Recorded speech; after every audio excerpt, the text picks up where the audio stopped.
The Book of James, Chapter 1. James, a bondservant of God and the Lord Jesus Christ, to the 12 tribes who are dispersed abroad, greetings. Consider it all joy, my brothers and sisters, when you encounter various trials, knowing that the testing of your faith produces endurance. And let endurance have its perfect result, so that you may be perfect and complete, lacking in nothing. But if any of you lack wisdom, let him ask of God, who gives to all generously without reproach, and it will be given to him. But he must ask in faith without any doubting, for the one who doubts is like the surf of the sea, driven and tossed by the wind. For that person ought not to expect that he will receive anything from the Lord, being a double-minded man, unstable in all his ways. Now the brother or sister of humble circumstances is to glory in his high position, but the rich person is to glory in his humiliation, because like flowering grass he will pass away.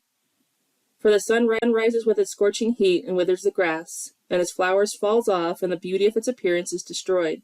So also the rich person, in the midst of his pursuits, will die out.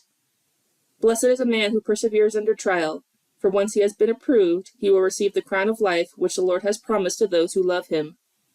No one is to say when he is tempted, I am being tempted by God, for God cannot be tempted by evil, and he himself does not tempt anyone.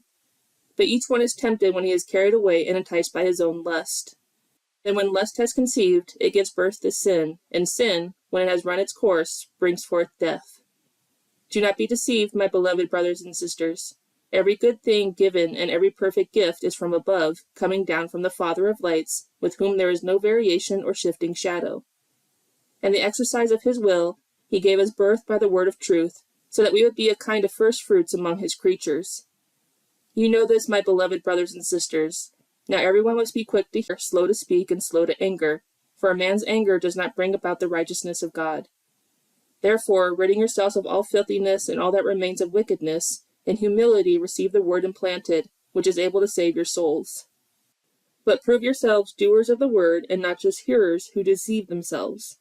For if anyone is a hearer of the word and not a doer, he is like a man who looks at his natural face in a mirror. For once he has looked at himself and gone away, he has immediately forgotten what kind of person he was. But one who has looked intently at the perfect law, the law of freedom, and has continued in it, not having become a forgetful hearer but an active doer, this person will be blessed in what he does.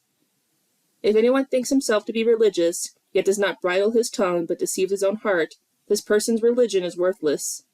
Pure and undefiled religion in the sight of our God and Father is this: to visit orphans and widows in their distress, and to keep oneself unstained by the world.